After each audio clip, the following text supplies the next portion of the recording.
Kia ora and welcome to the 7th episode of Point of View. I'm your host, Tom Augustine.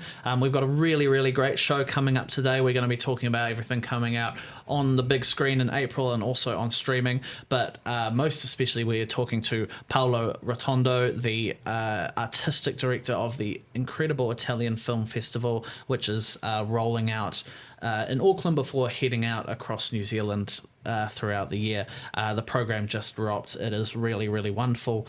So we're going to be digging into that. So stay tuned.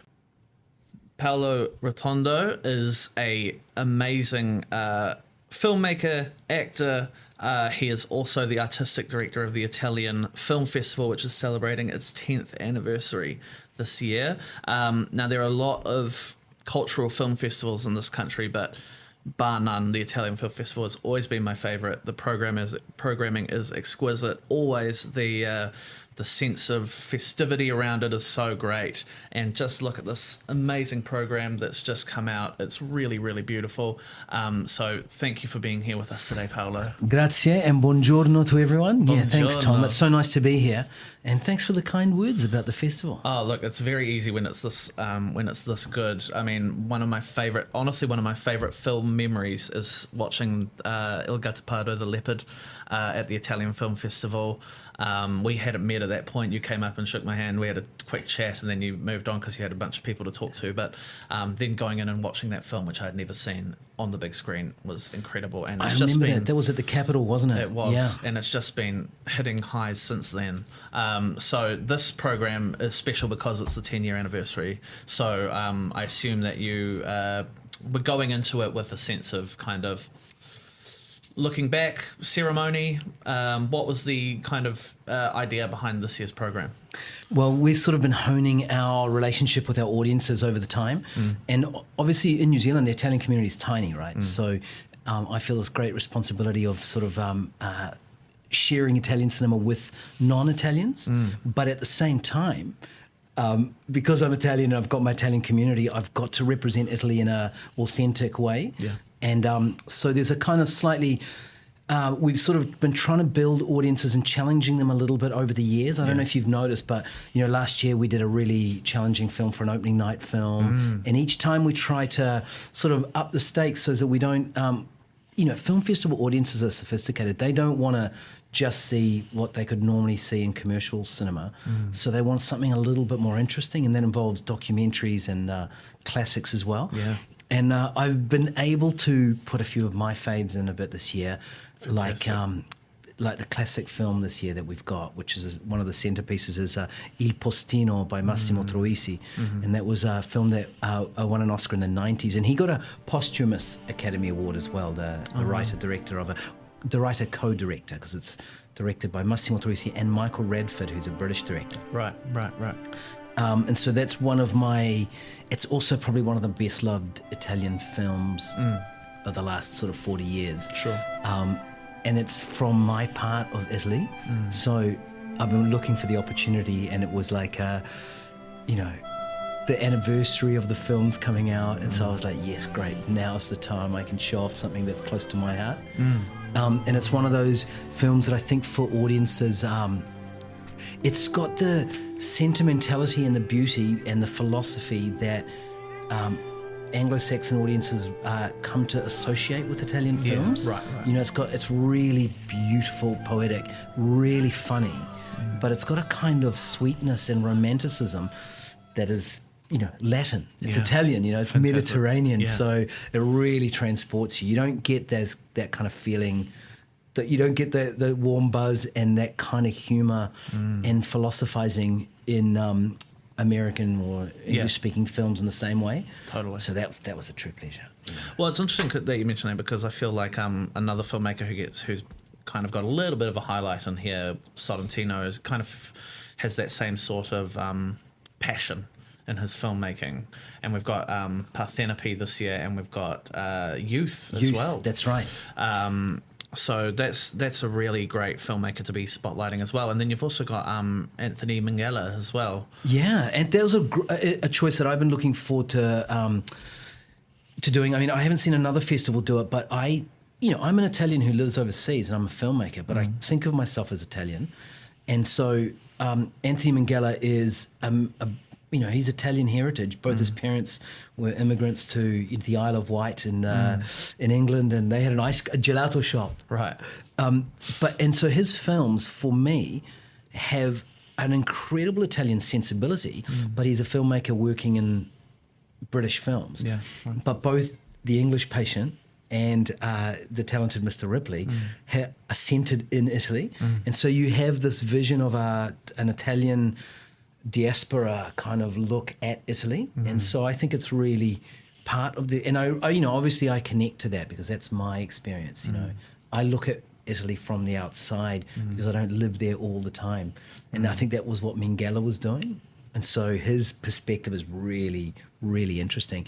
And I obviously personally are really connected to that longing and that feeling and that sort of maybe mythologizing of Italy, the way, from an outside perspective. Absolutely. And I mean, there is that sense of, the mythic in both Talented Mr. Ripley and The English Patient. I mean, the way he lenses Italy is just...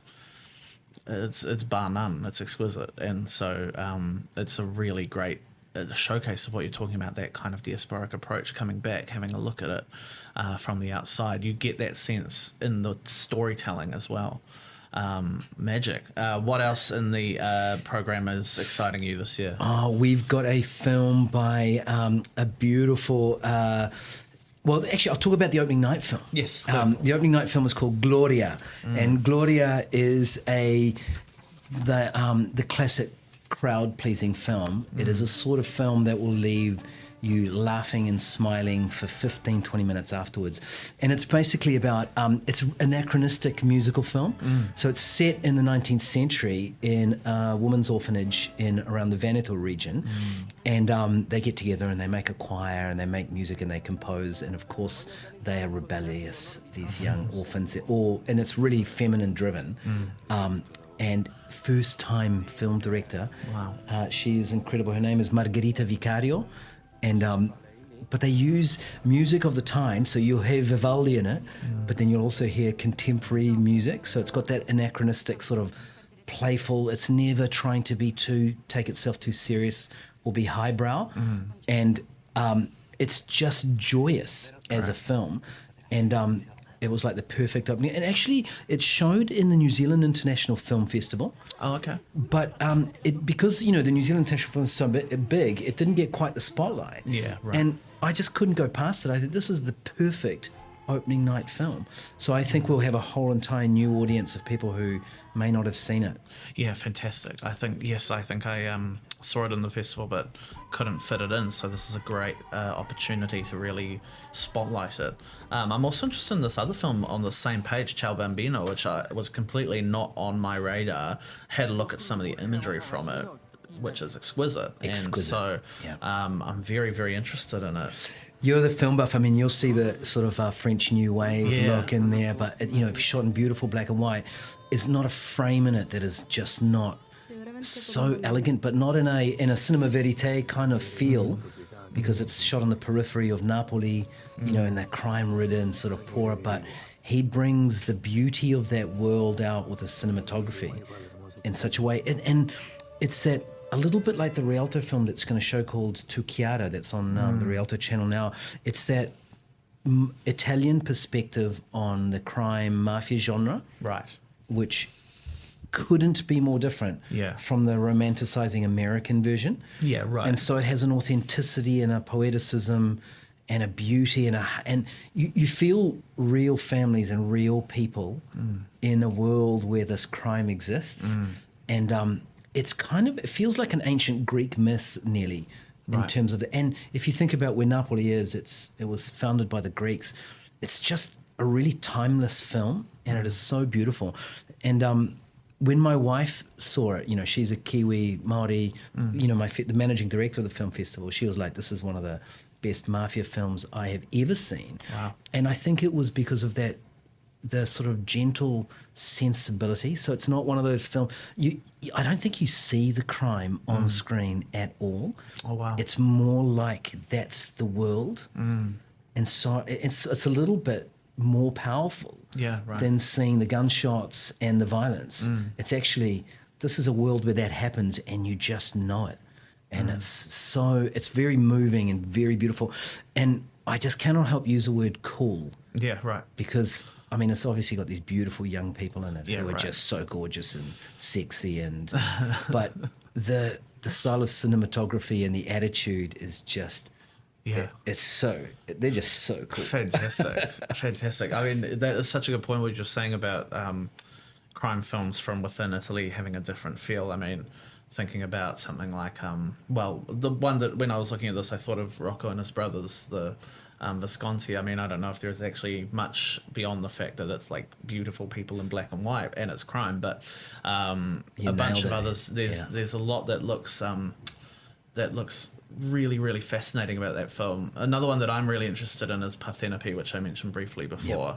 Now, this one was at Cannes, and I was looking out for it throughout the year, and then I was like, you know what? I think Paolo's going to have it at the festival.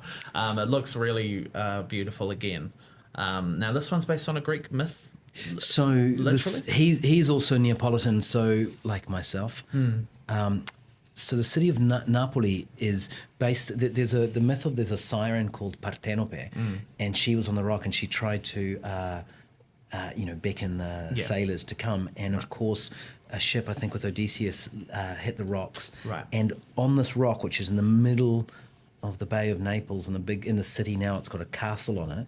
It's a little a rock that's where she was supposed to be beckoning them from. Right. And so we in Naples call ourselves Parthenope, or we are from Parthenope, the rock of where she is from. Wow. So that's like about 3,000 years ago, wow. Pre-Roman. Yeah. And we have got, we're the Neapolitans. I mean, this is a thing that from the outside you notice.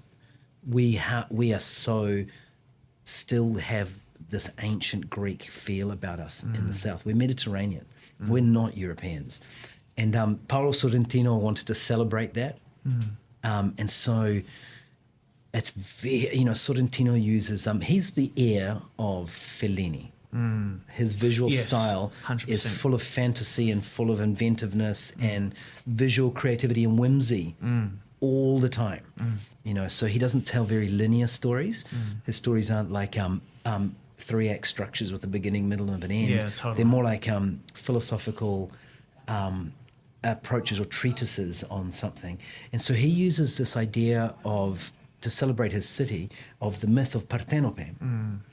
And it is so sensual and beautiful, but in an elegant, stylish way, like it's not silly, it's not, totally. It's very, very adult, but there's not a frame in it which doesn't make you feel the sensuality of the hot Italian summer and of the feel and the passions. Yeah. Like in those hot climates, hot Latin Mediterranean climates, people are more passionate. They're just like they're intense, and you really feel that. And there's this woman who she's like a siren, and it sort of tells a story of her through a character of her over time. And at the same time, that becomes a metaphor for the city of Napoli, this place which is so beautiful and so tragic and so full of mysteries and intrigue. And, it's a place that kind of lives, the mythical in Naples is real, because when you've got 3 million people believing something, they manifest that stuff. And Sorrentino sort of loves to celebrate those things. And if you live outside of that world, films like that really drag you into that. I don't think there's another way of doing it without spending 6 months or a year living in Napoli. Well, as if I didn't want to see it enough, now I want to see it even more. I mean, it sounds really, really great.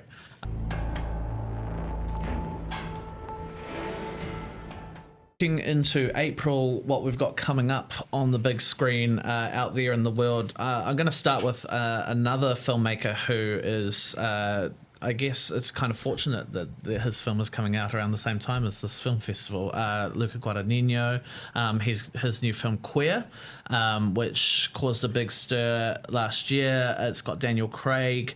It's an adaptation of who's the William author? Burroughs. William Burroughs, yeah.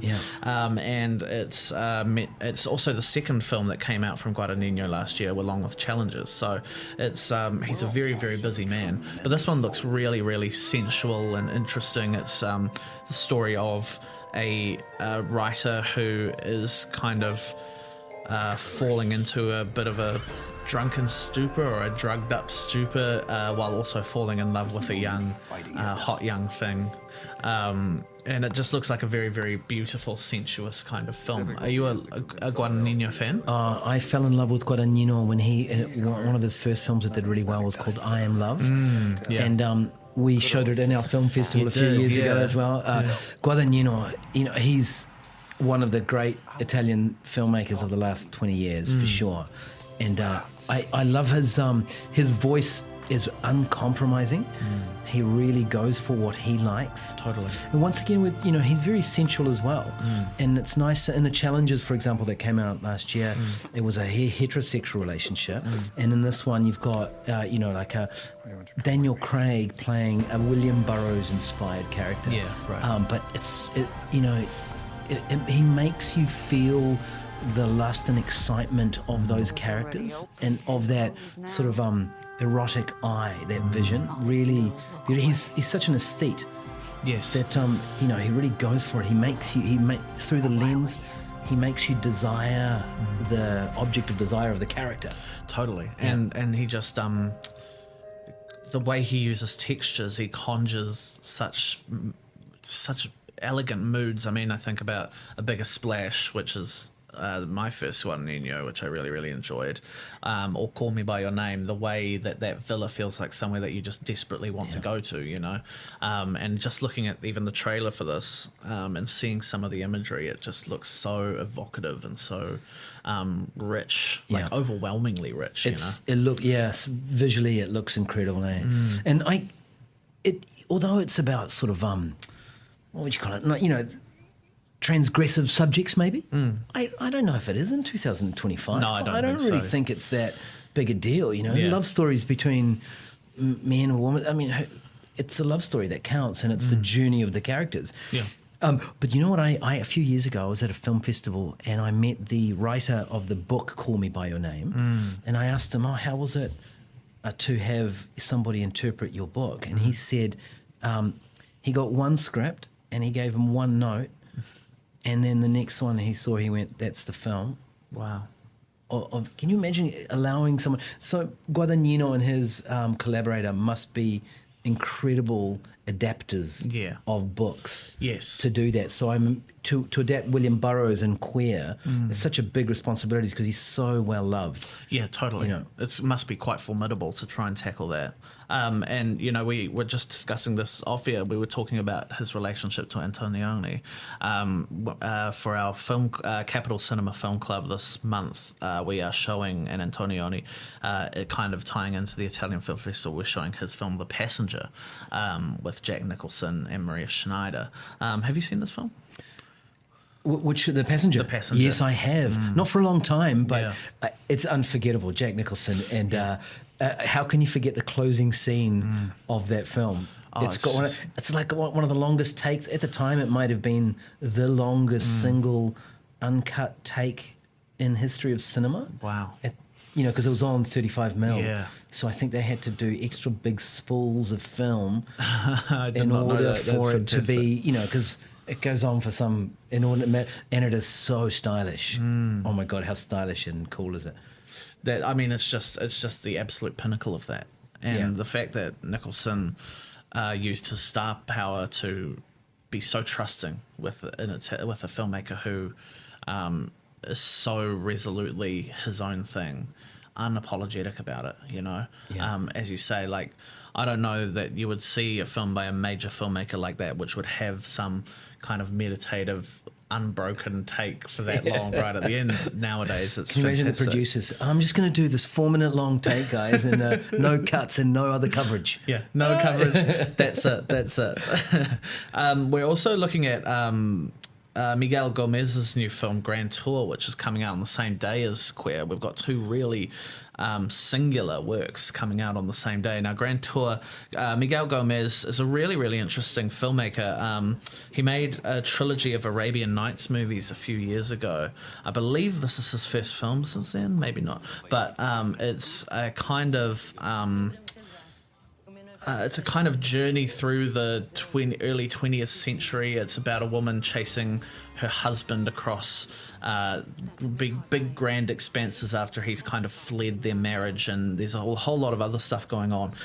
But one of the big things is that it's very evocative of like past, even silent film, and it's all the artifice of it all is really on the surface. Like you can see a lot of it is like made on sound stages and stuff, and so it's recalling older forms of cinema, but it makes something very intoxicating and hypnotic and fascinating as well. It looks like a real piece of art, eh? The way that every little location that she goes to, the wife looking for her husband, and the different Asian locations, the style of filmmaking changes and the era of the film changes, and I think they probably use different technology to capture the film. It's really creative and very, very creative, and very like, it won't be for everyone, but it has this kind of mosaic approach that's really, really interesting. Yeah. Another film that's coming out on the 17th. Now, this one is a little bit more controversial, I suppose. It's warfare. It's Alex Garland has kind of collaborated on this one, which is with an Iraq War veteran, talking about his experiences in the Iraq War. He's drawn in a whole lot of kind of emerging young male stars, you know, like the guy from May December, what was his name? I forget. But there's a whole bunch of other young male stars in this film, which is, I think, about a specific attack that happened while posted in the Iraq War. Have you seen much about this film? Yeah, I find it really difficult. I'm sure, and the filmmaking looks incredible, and the acting looks incredible. I'm even sure the storytelling is authentic, but I find that it's a really questionable idea that you release a film about this kind of war when you've got the United States supporting a genocide, and plus what they did in Iraq and Afghanistan, you know, like celebrating their soldiers. It's kind of weird. Yes, I agree. It's kind of weird right now. There's not too soon, maybe. For it. I saw a thing online about how, you know, American war films, they'll go to war and then they're one of the few people who will go to war and cause a whole lot of chaos and pain and then make a film about their own experience of it and how hard it was for them. That's right. Yeah. And this feels like a really prime example of that. I mean, obviously we haven't seen the film, but Garland as a filmmaker, I mean, I think about Civil War, which came out a little while ago, and which also kind of felt like it hedged its bets a lot on actually making any kind of genuine statement outside of like the realm of I agree. Of like hedging its bets. You know? You can't be objective in filmmaking because you need a perspective. You need to, like, the way you frame a shot or the way the dialogue is written has a point of view. Yeah. And so to pretend that you're going to, look, and we're divided, the United States is a divided place, is kind of like, it's a cop-out, really. You've got to go for it. But he's still a very talented technical filmmaker. Oh yes, and Civil War is pretty gripping. I mean, experientially, it's like you're shredding the seat because you're so nervous. You know, I imagine this will be like that. Eh? Yeah, I imagine so. Yeah, absolutely. I mean, it will be an experiential thing. But who's it distributed? You know, A24, which is interesting. Amazing distributor too. Yeah.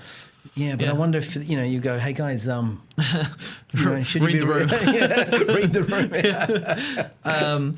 The next one we've got here also quite interesting. Small things like these. Now, this one's been floating around for a while and at festivals and stuff. We're finally getting our chance to see it. Cillian Murphy's first film since Oppenheimer. It is an adaptation of Claire Keegan's really beautiful short story about Irish a young woman who fell pregnant, who was sent to convents and treated very, very poorly. And it's the short story. I don't know if you've read it. I did. I read it. It was one of those little novellas that came out that my mother read and then gave to my wife, and then she said, "You have to read it," and I gave it to my sister. That kind, because it's such a beautiful, beautiful book, and it's incredibly gorgeous. moving. But it's moving because of its restraint.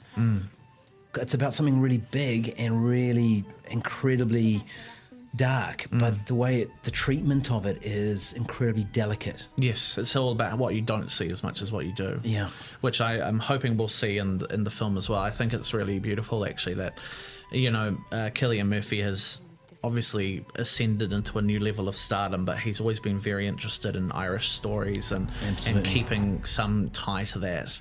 I'd say he's perfect casting, to be honest, absolutely. because he is really good at doing the nuanced, internal, conflicted character, but with a very deep, connected truth to that. Truly. And this book demanded an incredible lead actor. Yeah. And I think he delivers by the looks of it. Who can say a lot with a little. Yes, I believe actually at the Irish Film Awards he won Best Actor, which maybe is a bit of a gimme, but I mean it must be like he is a kind of a hero for these kinds of films. I mean, I think of The Wind That Shakes the Barley or other films that he's been in from that period, which are so key to our understanding of modern Irish cinema. It's great that the Irish are making a film like that about their country, because it's the sort of thing, I believe that cinema is a really great place to discuss and purge ideas as well.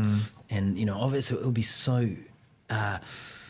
I guess it would be quite upsetting for a lot of Irish people to see this, but it's totally necessary. So necessary, absolutely, yes. Also coming up is Death of a Unicorn, which looks quite interesting as well. It's got a really, really strong cast. There's Jenna Ortega, who's kind of a really emerging star. We've got Paul Rudd. We've even got like Richard E. Grant in there. It's about a... father and daughter who are on a road trip and hit a unicorn and then have to decide what to do with the body, which is quite an interesting setup. It's genius. And I think it turns into something more horror-y as it goes on. Yeah, but I think it's also really satirical. It looks like even the trailer had me laughing out loud. I mean, Richard E. Grant will always have me laughing out loud, but I think it's also, I was going, what is this about? And it feels to me like it's very satirical about maybe the pharmaceutical industry. Yes. And about that kind of world. I think it's very wealth skewering as well. I believe they come into contact with a very wealthy family who have a very different idea of what to do with the unicorn after it's been discovered. So that's quite interesting, and should be, as you say, hopefully it's got a bit of a satirical bite to it. I imagine so. Do you remember something like Triangle of Sadness? Yeah. I got the feeling of an American version of something like that, know, in that tone, or even a little bit White Lotus-y feeling where, it's heightened, obviously heightened. It's a unicorn. Yeah, totally. Slightly off kilter, but hopefully of that same kind of ilk. We've also got the Penguin Lessons coming out on the 17th. Now, this one is probably more in the heartwarming genre, but it's got some really great pedigree behind it. The director of Philomena, which is a really beautiful film, Steve Coogan is starring in it. Jonathan Pryce in it. Jonathan Pryce, amazing! Fantastic. Yeah. So it's a great lineup. If you'd told me the byline of this, I would have gone, cheesy. But then you see the trailer and you see Steve Coogan and the treatment of it, and you think, wow, they've maybe elevated or taken it to somewhere way more interesting. I think also the fact that it's set in Argentina with expat English people there in the early 80s. There's, they bring other dynamics to it, which make this... it looks like it's side-splittingly funny, by the way. Yeah, fantastic. It looks really funny. Steve Coogan plays an English teacher, and he rescues a penguin and has to keep looking after the penguin in 1980s Argentina. It's just an interesting setting for something like this. Genius setting, Yeah, fantastic. Now, to talk about films that we've had a chance to have a look at the trailers for. So the first one is Sinners.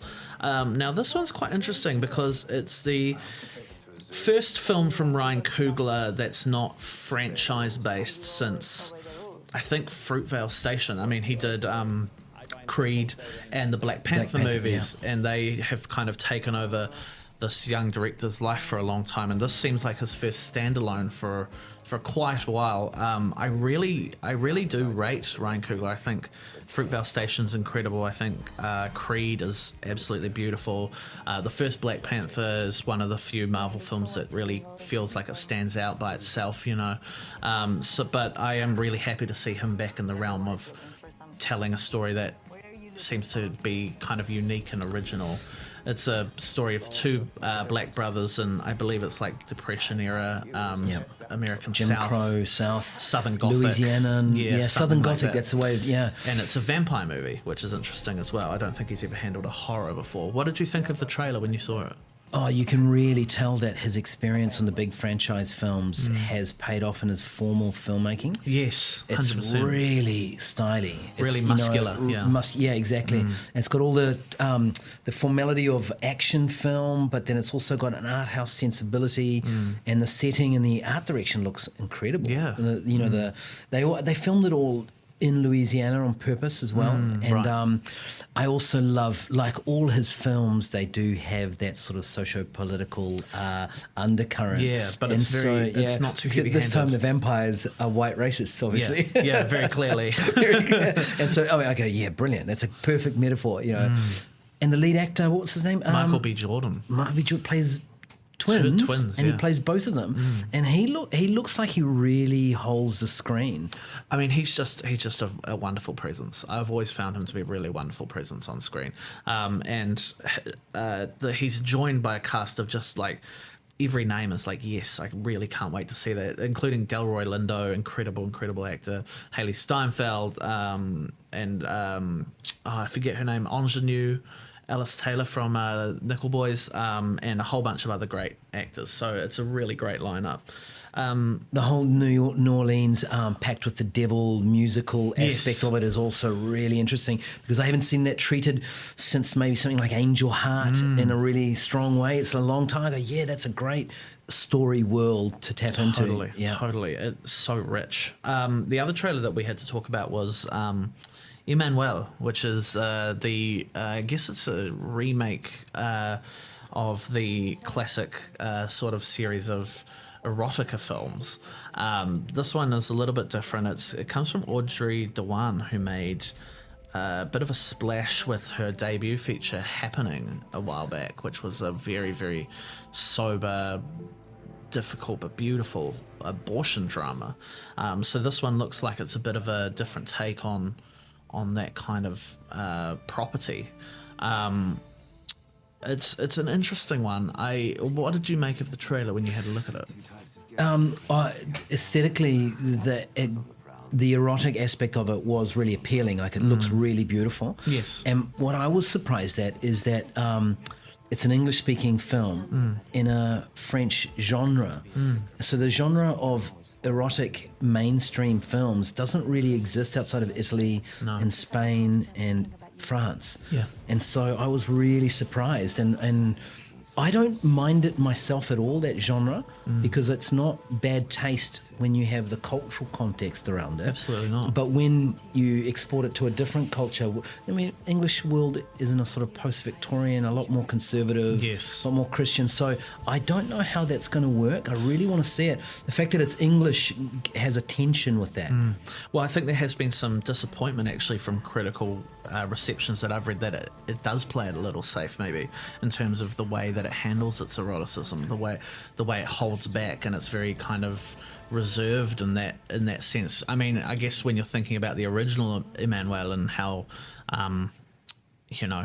go for broke it is in a certain sense, it does tie into what you're talking about, where there is maybe a little bit more tentativeness around really going there with these erotic impulses, which are part of human life and so should be on the screen. And so it's interesting. It's going to be interesting to see how they handle it. It was a really big film in France by the looks of its budget and the stars that are Yes. involved. I mean, Noémie Merlant is one of the rising stars. You know, I remember her from Portrait of a Lady on Fire. Portrait of a Lady on Fire, and she's the secretary in Tar to Kate Yes, Blanchett. she is, yeah. And she's obviously, you know, working in French and English-speaking cinema and is in total command of it. And I think, it looks interesting. And oh my gosh, Will Sharp. Yeah. I love that actor. And Fantastic. I remember seeing him in Flowers, which he wrote, directed, and acted in. Do you Oh, I remember? haven't It's a seen TV that. series called Flowers. No, The thing I that haven't made him, seen he's a British-Japanese actor.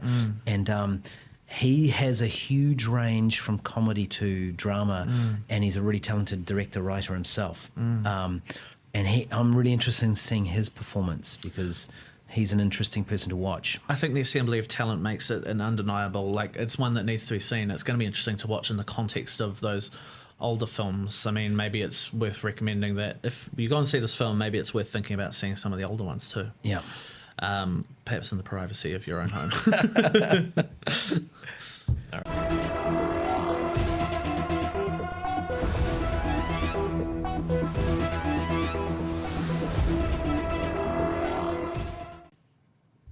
So on streaming in April, there's quite a few big titles coming back, but there's one that is actually a new series which looks really interesting. It's called Dying for Sex, and it's one of those ones where, you know, you mentioned this before, if you would have looked at the tagline alone, I feel like I probably would have been like, oh, maybe I'll give that one a miss. But I watched the trailer and it has this charming energy to it, which is really, really fascinating. And also, you know, it has such an incredible cast. It's headlined by Michelle Williams, who I think is one of the great actresses of her generation. And Sissy Spacek, isn't it, Yeah, as well? Who plays her absolutely. mother. And is it Sissy Spacek? Yeah, and together they look so much like mother and daughter. It's crazy. It's crazy. And Jenny Slater's in it, and also Rob Delaney, who's a really wonderful comedian, and a bunch of other really, really great performers. So it's one about a woman who has cancer and is kind of potentially facing the end of her life, and is ticking off a bucket list, and the top of the bucket list is that she's never had particularly great sex, and so that's what she's after. And it's it just looks like the way it's been handled is really, really charming and powerful. And It's funny that you mentioned that comedian, because I think what they nailed is the tone. They've got this beautiful tone that switches between the comedic and the brilliant one-liners about the subject matter, and then being really moving and dramatic. Yes. And so you did need actors of that caliber who can do that, who've got the dexterity to play between the pathos and comedy. And something I really respect about Michelle Williams is that she chooses her roles very carefully, and I feel like her name on the docket is something that will always sell me on checking it out because of the care and the ability that she brings to her roles. So it's definitely one to seek out, I think. Absolutely. Also coming up this month, we have Your Friends and Neighbours, which is on Apple TV Plus. That has John Hamm as a rich fella who loses all his money and decides the way to make money is to rob the houses of all his rich friends, which looks quite fun. We've got two really big series returning. The Last of Us has season 2 arriving. The first season was really critically acclaimed from the guy, Craig Mazin, who made Chernobyl. And so the second season, there's a lot of eyes on that. The one I'm really excited for is actually Andor season 2, which is the return of the kind of really the only kind of modern Star Wars property that has anything really going for it, in my opinion. And it's Tony Gilroy who created Michael Clayton behind the chair. And the second season looks to be very big and exciting and fulfilling. Killer cast too, amazing. An insane cast. It just looks so good. We've also got a new season of Black Mirror. We've got The Handmaid's Tale coming back. Both of those feel very much timely returns, considering the modern layout of everything. They really are. One's about virtual reality and AI Yep. in the Black Mirror, and the other one's about the state of the United States right now in The Handmaid's Tale. It's not science fiction at all, seemingly. And we've also got a couple of Netflix shows, Havoc and Pulse, that are coming out as well. So keep an eye out for those, but particularly look out for Dying for Sex, I think, which looks really, really special. Yeah.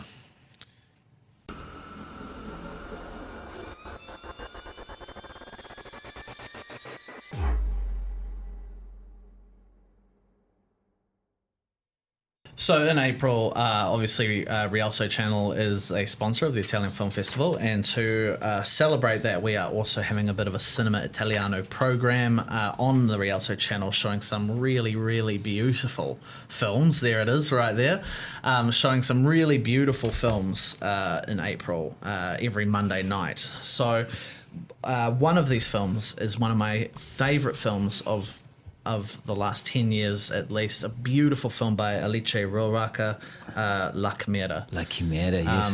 Beautiful. You know, you mentioned Fellini before, and I feel like La Chimera is very much in the Fellini strain.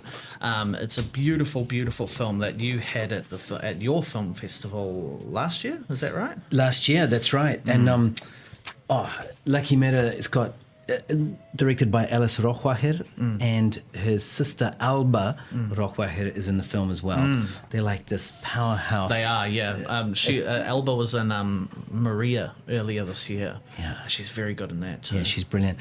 Can I do a little name dropping? I worked with Alba Rohrwacher when I was in Italy. I was doing I was in production on a film set in Cinecittà, and so my job was to go to the changing rooms of the actors and walk them to the set, right. Which, like 5 minutes of walks through all the studio lot, and she was one of the actresses on it. Wow. And so my job was also to read, she was about to do her scene, so she'd read the lines with me, and I'd read the lines going, oh my God, I'm reading with these amazing actors. But she was quite young then, because that was a long time ago, and now she's huge and massively important in Italy. In Italy, and probably because of that little 5-minute walk with me that really helped their acting. Yeah, that really boosted. Years. Yeah, that really opened up all the opportunities. Right. I am interested actually in terms of obviously, Alice Rohrwacher is such an important filmmaker in the kind of art world scene. Do you have much of a sense of her importance in Italy and in the way she's received in Italy? Yeah, she's definitely not mainstream, I would say. Yeah, but I think this sort of art house scene in Europe is big enough too that she is a major player in European cinema. Right. So a lot of those filmmakers like Alice Rohrwacher, because they've got such a huge following in France and in Germany and in England, they end up having a massive career. Yeah, right. But in Italy alone, it wouldn't be quite enough. Do you know what I mean? Right, I gotcha. So she's like a festival favourite around the world. Yeah, definitely. And this one, I honestly think maybe it's her best film. Josh O'Connor is in it, also from Challenges, and he plays an art thief. Oh, no, not an art thief, like an archaeological... He's an archaeologist, and then it turns into a grave robber to make money. Yeah, grave robber, that's right. And he has this kind of travelling band of merry folk who... very Fellini-esque in a lot of ways, but also very sad and very... powerful and mysterious and dreamlike as well. It's just an absolutely and it's got a feel of magic realism, but only in a very restrained way. Very restrained, because that's not usually my scene, but in this it just really worked for me. Yeah. Now we've got a couple of other great films here. There's Still Tomorrow. Still Tomorrow is a film that beat Barbie at the box office in Italy, and it was in the last 2 years the biggest film in Italy by a long shot. Wow. And it's about the emancipation of Italian women post-war. Right, yeah. And it's black and white. So I'm so proud of Italy, but it is one of the funniest films about important things that you'll ever see. Wonderful. It is so charming and light, and yet it's about domestic violence, and it's about women coming out of the oppression of patriarchy. Wow. And so it's kind of like, how neorealism essentially can be quite serious at times. Yes. She takes the sort of style of that, but makes it whimsical and comedic, and makes it is so funny about really delicate subject matter. So you've got her opposite Valerio Mastandrea, who's a really well-loved actor in Italy, but they turn him into a horrible, patriarchal, violent man. A bit of a cad. A huge cad. Yeah, right. But all the violence is done expressionistically, which is a really tricky thing to do. So you go, are you undermining violence towards women by turning it into a dance, or are you celebrating it? And what are you doing? And Paola Cortellesi, who's the writer, actor, and director, she gets it so spot on that it is... it'll have you crying and laughing and watching in the same moment.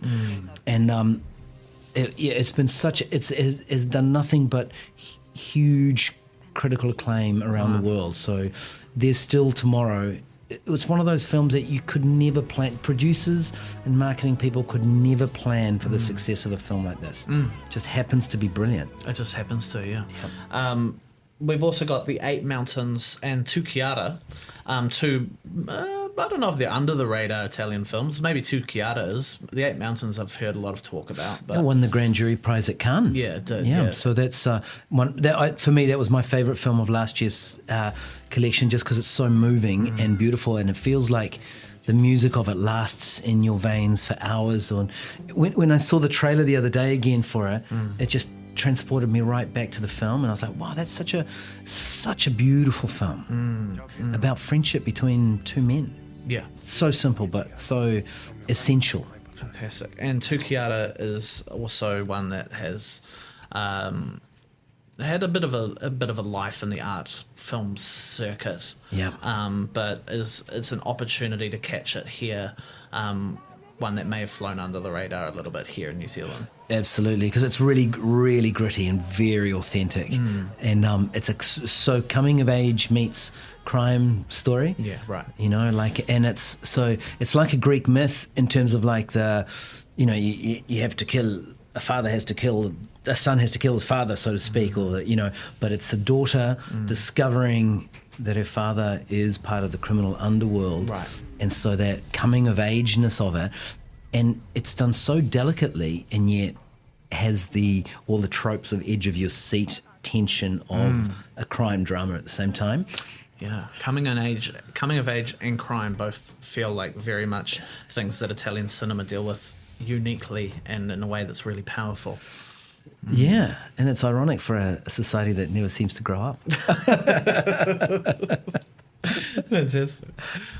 So the Italian Film Festival is happening this month. Where can we find information on it, Paolo? Dude, you can go to ItalianFilmFestivalNZ.com, and in Auckland we're showing like in 8 cinemas, and we start on April 28th, and in Auckland we go all the way till late May, so there's quite a few opportunities. So we tried to take the the festival to audiences in Auckland rather than they having to travel everywhere around. Fantastic. So it makes it quite boutique, and like cinemas like the Capitol will have a sort of a curation that suits their audience, and it kind of works really well like that. And then it goes around the country all the way till January next year. Wow, fantastic. I mean, it's, as I said right at the top, it is one of my favourite festivals, probably my favourite festival in New Zealand, and it is always such a pleasure talking to you, Paolo. It's always just such a great ride, and please come back anytime. It's been a real pleasure. Grazie. Grazie you so to you, much. Tom. Thank you so much. Cheers.